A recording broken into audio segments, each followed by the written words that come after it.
Good afternoon. I would like to call to order the Richland County Detention Center Ad Hoc Committee meeting for March 19th, 2024. Madam Clerk, can you call the roll? Pugh, Here. Walker, English. Present. We have a quorum. Thank you, ma'am. Let the record reflect, Mr. Overture gave me a call, Councilman Overture gave me a call and told me that he'll be running a few minutes late, so he should be coming in while we're in the middle of the meeting. Agenda item number 2, approval of the minutes from October the 24th, 2023. So moved, Mr. Chair. Second. It's been moved and properly seconded. Madam Clerk, could you call for the vote? Pugh, Yes. English. Yes. Motion approved. Thank you. On to agenda item number 3, adoption of the agenda without any changes or deletions. Mr. Administrator, do you have any changes or deletions from the agenda? No, Mr. Chair. Okay, I'll take a motion. Move to approve. Second. It's been properly moved and seconded. Madam Clerk, can you call for the vote? Pugh, Yes. English. Yes. Motion approved. All right. On to agenda item number 4, election of the chair for this ad hoc committee. I will now open the floor for nominations. Mr. Chair, I nominate Mr. Derrek Pugh to remain as our chairperson. Second. The nominations have been opened and closed. Madam Clerk, could you call the vote for election of the chair? Pugh, Yes. English. Yes. Motion approved. Motion approved. Thank you, ma'am. I would just like to take the time to thank my colleagues for believing in me, to ask me to chair this committee again for a second year. As we know, Alvin S. Glenn has been great. We've been making good strides and improving processes at the jail. And so, we want to continue to move forward. And again, I just want to thank you for believing in me to allow me to chair this for one more year. All right. Item number 4, items for discussion/actions. I'm going to turn it over to Mr. Brown for any updates with the detention center. Mr. Brown, you recognize. Thank you, Mr. Chair. I do have a few updates for you. So first of all, you may all be very aware that we recently responded to a request that we received from the Department of Corrections and providing them some additional information about the work that we were undertaking at the facility. We were happy to do so. And when we provided that feedback to them, we were able to provide input about the continued renovations that have been going on at the facility. And one of the renovations I'm going to kind of speak to directly, I'm going to give you some statistics.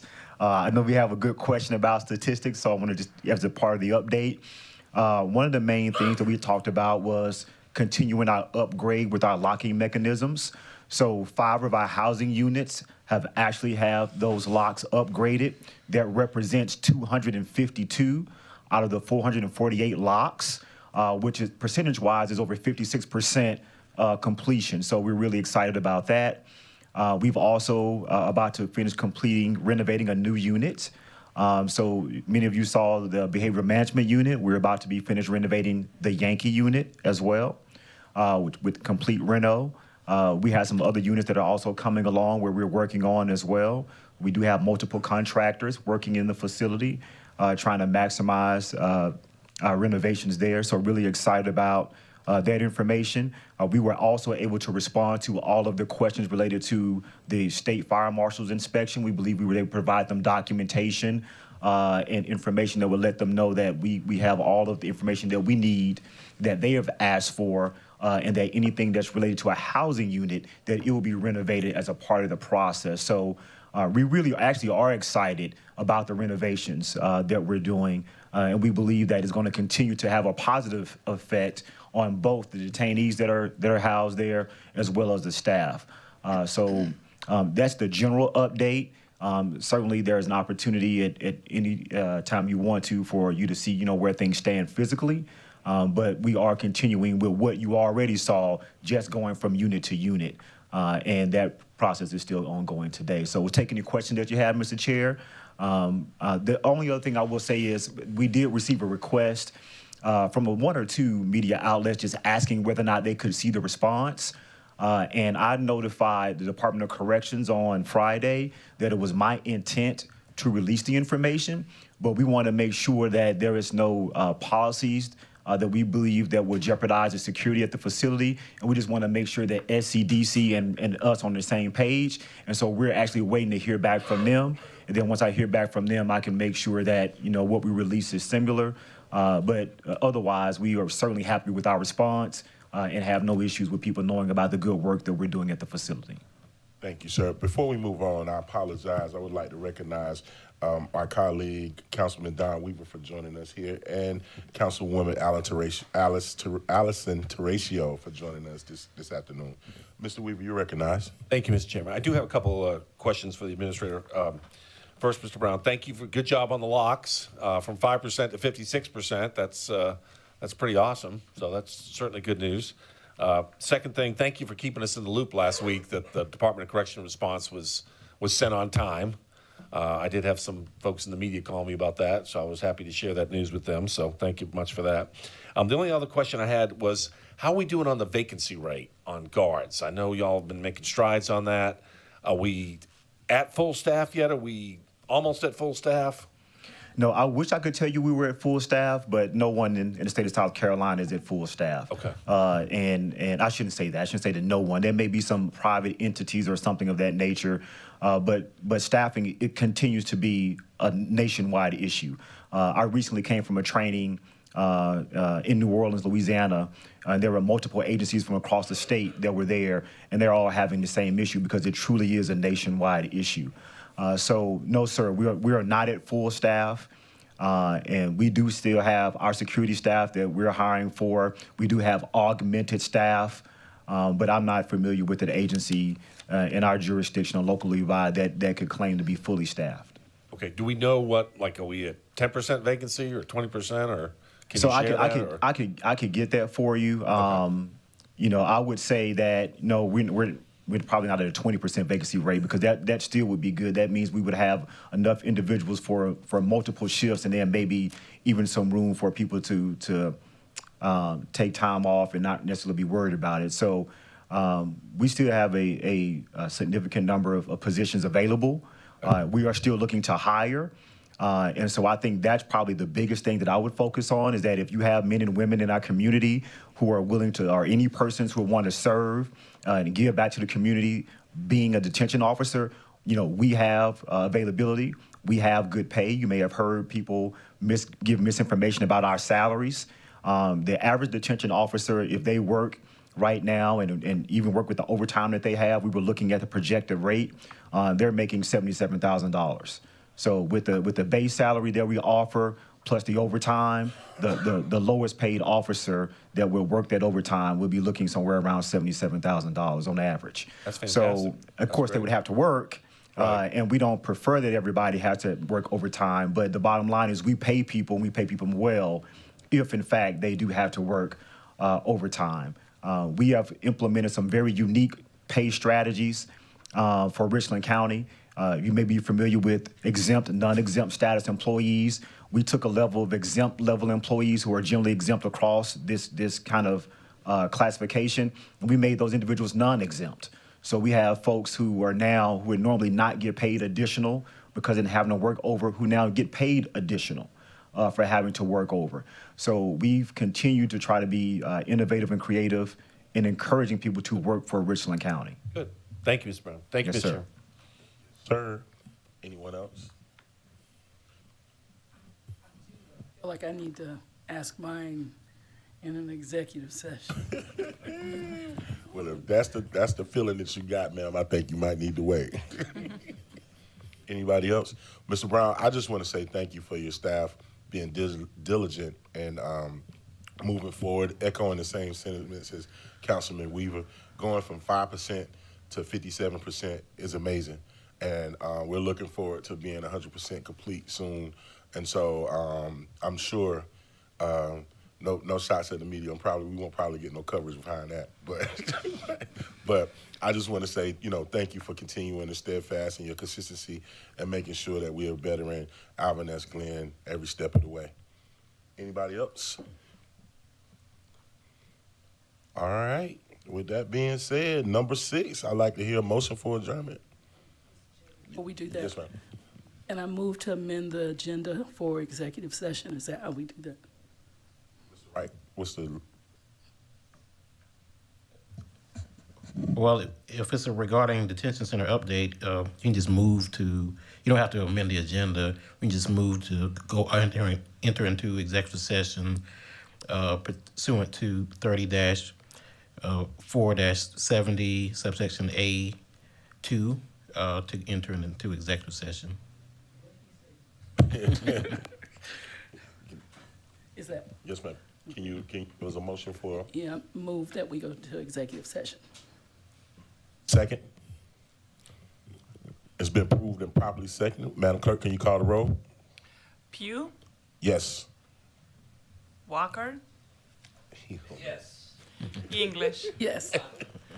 Motion approved. Thank you. We are now in executive session.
Approved.